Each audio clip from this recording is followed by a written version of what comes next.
what went on this morning, who you talked to, the people in your life, your kids, each other, people here, the warm cup of coffee that you had. That's what I thought about as I was riding here. I thought about my beautiful friend who was having a birthday today, and I thought, wow, we are blessed. And if we know anything in life, it is that we are blessed with the power of love.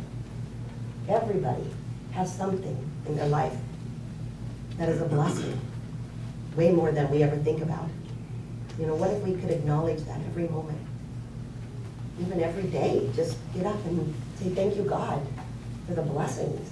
I just think about you guys. I think about yesterday at the yard sale.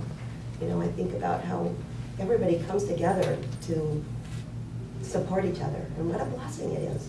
Just the holiday stuff you brought in, and the excitement, it just touches my heart, and that's what life is about.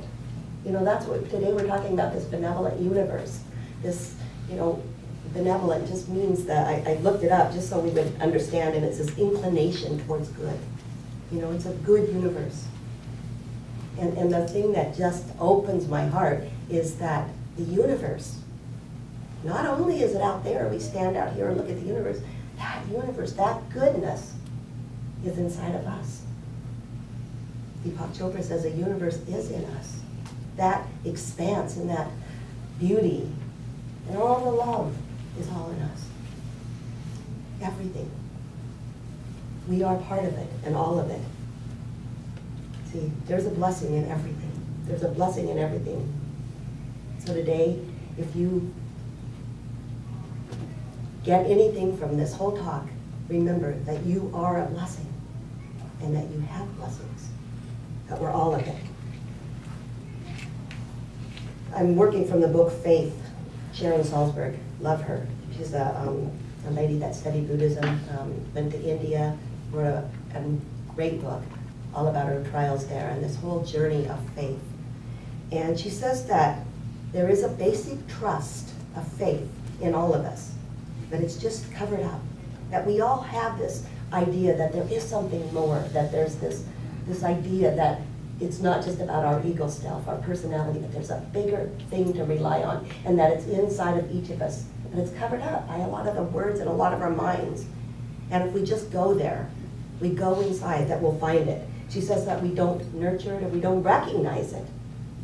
But when we start to recognize that there's a trust there and nurture it, that our lives change, that we step out into the world with this basic faith that everything will be okay no matter what. Everything's okay no matter what. I'm thinking about this cartoon strip, and I think you've seen it. It's a classic one where Charlie Brown and Lucy are together, and Lucy has got the little booth out there that says help sign, and he comes up to her, Charlie Brown comes up to Lucy, and he's got a problem, and Lucy says, you know what your problem is, Charlie Brown? The problem with you is that you're you. And I'm thinking, isn't that the truth? The problem with you is that you're you. See, we all have this Lucy internalized. I'm the problem. How can I trust me? How can I trust? Everybody else is smarter than me. Everybody else is better than me. Everybody else is prettier. They know, more than I do. So we all have this Lucy, this voice that's internalized in us. Lucy rules. Lucy rules most of us. And sometimes she doesn't. It depends where we are. How are we going to trust ourselves when we got this Lucy? The problem is with you. Because you're the problem. You're a problem. See? We aren't worthy. But we are worthy. I think we've said it before that all of the counselings that we do, the bottom line is that we're not worthy. That's true, Miriam, isn't it? If we really believed that we were worthy and we knew the incredible power that we have inside of us, we wouldn't need counseling. We would know that there is a universe out there that supports us, and there is a universe in here that supports us. That is even more important. How would we know? How would we know? See, here's what I know, and I think about my own life, is that with all of the problems that I think that are me and that I have, that there is this incredible something that lets me think of the possibilities too. Because see, for every problem, right, there has to be a possibility. There has to be a new opportunity. And boy, I'll tell you, just this whole journey at Common Ground has been about that. Problem, oh, no, possibility. And then the possibilities come from there. And Judy, it's funny because I forgot completely about this till you mentioned it the other day about a story that I told when I first started my journey in the corporate world, you know, and I had come off of a kind of a hard divorce. And this was in the 80s, late 80s, I guess, mid 80s. And I was devastated. And I felt like a big loser. I was the problem. Everybody else, my husband was with another woman. She was better, she was prettier, she was smarter, she was everything. She was younger, you know? And then there was me, I was the problem. And within a year or so, I decided, you know, I got to get out of this deep depression. I talked about that. And as I went on, I got this job. And I was so excited, you know, I went and I interviewed and I got this corporate job where they actually flew me around and, you know, I wore business suits and I was just so proud of myself. I could do this. I could do this. And so it was this company that made windsocks. You know what windsocks are? You know, they're banners, they're things, you put them on boats sometimes, people put them on their house, and anyway, it was custom. And I got this job as a sales rep there. Well, I ended up, you know, kind of climbing the ladder, and I ran the whole place. They had a production end of it and stuff, and it was pretty awesome. So I was really excited about my newfound, you know, smarts, so to speak. You know, I was just, you know, I wasn't this stupid, you know, person that I thought I was. And anyway, my job was mainly about getting the big accounts, right? The big accounts. So I flew to Arkansas and called on Walmart. That's where the major, you know, corporate headquarters are. And I got this order for windsocks. And I was really excited. They were going to put our windsocks in all of their stores. It was pretty huge. So I came back, anyway, the order came, and I was so excited. It was like 400 boxes of these windsocks, you know, and they were all Kermit windsocks, by the way. Kermit windsocks, they wanted to put in their stores. So I ran around and I told the production company they had to hire new people to actually produce them. And we geared up and everybody was all excited. Well, somehow the invoice came and passed through my desk as I had to approve it. I realized it wasn't 400 boxes, it was 4. Okay? 4 boxes. My heart dropped. I went back to that girl that had just been divorced, and I went, I'm the loser. Oh my God. I mean, I'm getting the chills because I can take on that feeling right now of how stupid. How stupid can you be? You hired the company, this gal who trusted me, hired me to run this company, and I'm all of a sudden hiring all these people, and I'm doing all this stuff on a mistake that I made. And my heart dropped. I went to her. I finally, you know, I had the guts. I prayed, what am I going to do here? I went to her with the invoice, and I said, oh my God, I'm quitting. You know, I will, you know, you're going to fire me anyway, so I might as well just quit. Look, you know. And she said, you know what? She goes, I trusted you.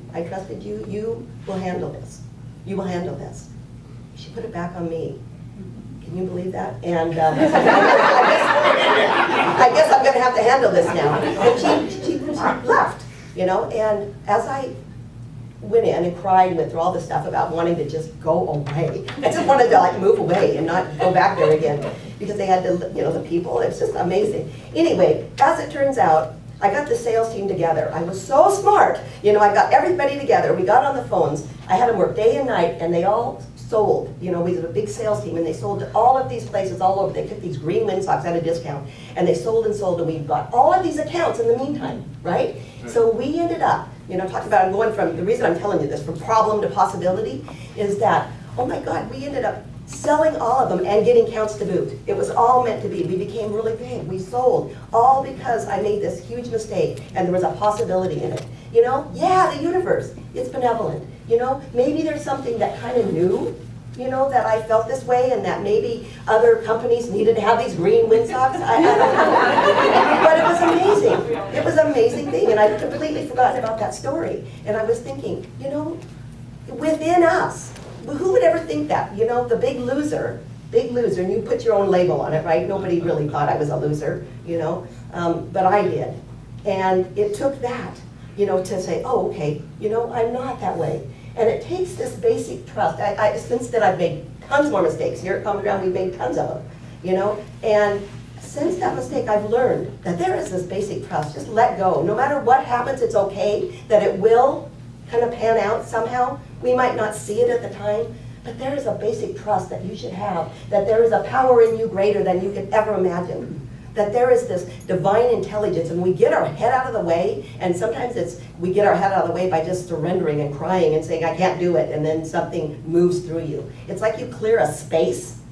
You clear a space, and then this energy of God, I call it, can be the universe, moves through you to take over and say, hey, you can sell these. You didn't need 400 boxes to go to Walmart. They could go all over the place, you know?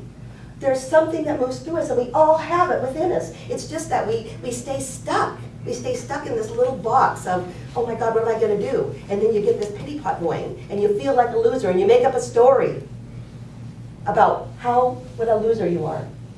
And the truth is that you aren't the problem. You know, problems come, yeah, stuff comes. I've been able to, in our life, and Judy too, you know, you're a big example. I've been able to make a space. I don't know how to explain this exactly. It's like we expand our container so that the problems can move through us and we become more than the problem, right? We become more. We become bigger. So instead of seeing ourselves as the small personality ego, we see ourselves as this divine essence. And sometimes problems come and they pass through. You know, instead of grabbing onto them and saying, this is my problem. This is my problem. What am I going to do? Yeah, there's an issue here. There's a challenge. But what are the bigger possibilities? See, that's what the benevolent universe has to offer. You know, that's what it has to offer. This whole thing. So our practice has to be to know that this incredible universe is so benevolent, that it works towards good. It's almost like it's rigged. I think the universe is rigged to help us. I do. And I think God's the rigger. Is that a word? You know what I'm saying? I just think that, and even when you imagine your finger getting cut, I thought about this, I've read that, where, you know, your finger gets cut and all the cells rush together to heal it, and they get the debris out of the way. Everything just works. We don't have to say, okay, finger, you know, do your stuff, cells. It just does it. It just does it because there's this beautiful intelligence that is already there. If we get out of the way, you know, we're going to suffer. The whole Buddhism is about, you know, the idea that life is suffering. You know, life is suffering. And until we wake up, which means that we know there's suffering, but we don't attach to it, that we're going to get tied down to the suffering. Our job is to expand our container, to be bigger than the suffering and not attached to it. You know, yeah, there is it. I love, Sharon Salzberg talks about faith. And there's a Buddhist, in the Buddhist text, it's Pali is the Buddhist text, and the word sada, S-A-D-D-A-H, means to place your heart upon. To place your heart upon means faith and trust. So when you place your heart upon the unknown, whatever's out there, it's okay. You place your heart upon the unknown. And what she says is that faith, the word faith, it's not a noun like it is to us, it's a verb, to faith, right? To fade. It's like when we do common ground, month to month, when we pay those bills, we fade, right? We fade, and we trust, and we know that there will be something bigger supporting us. We do our work, you put in the action, but you fade in your life. Fading. Sounds like I'm lisping, but I'm fading, not resisting. You know, you don't resist what is. And what she says is our first step to fading is to be able to see life as movement. See life as movement. Whatever you're going through is going to change. If you're ecstatically happy, it's going to change. If you're ecstatically sad, I guess you wouldn't be ecstatically sad, but if you are really sad, you know, it moves. Life moves, and when we don't attach to one or the other, we stay in the middle.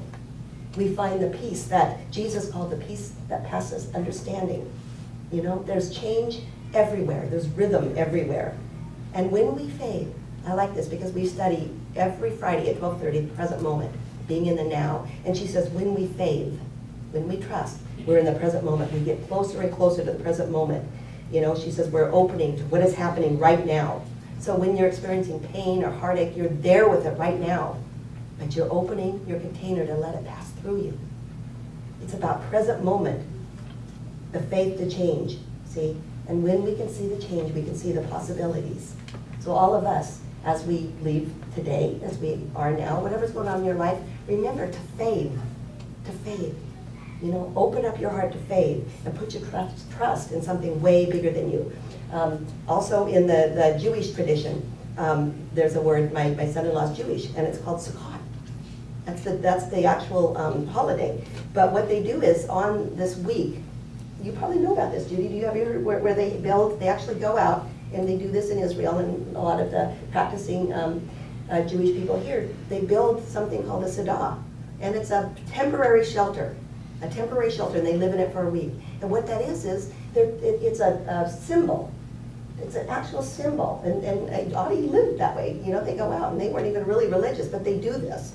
You know, because they do it to prove that the universe that supports them no matter what. That they're in this temporary thing, and all structures are temporary, but the only truth is the truth of God. So that the thing blows over half the time while they're eating and everything. But you know what? That's temporary. God is with them. Interesting practice. But it's in every single tradition, every single tradition. So today as I close, just remember, you know, I love the meditation. I am blessed. I am blessed. You are blessed. Wow, I just, you know, I feel it in here so much. You know, today, as we go, think what you experienced in your life that you can be grateful for, the blessings that you have in your life, because you are the blessing. You are blessed, and you are a blessing. Remember that. You are blessed, and you're a blessing. And I'll close with, I have to tell you the last thing that my grandson said yesterday as we went to the soccer game. He won the game, and he was all excited about it. And the coach came over and he said, shook his hand and he said, "It's been a pleasure." And he goes, "Yes, I am a pleasure." You know, I don't know if you heard that, but it was so cute. I am a pleasure. And I thought, you know what, that's what we have to think about ourselves. We are blessed and we're a pleasure. That's my prayer for all of us. We are the pleasure. Thank you.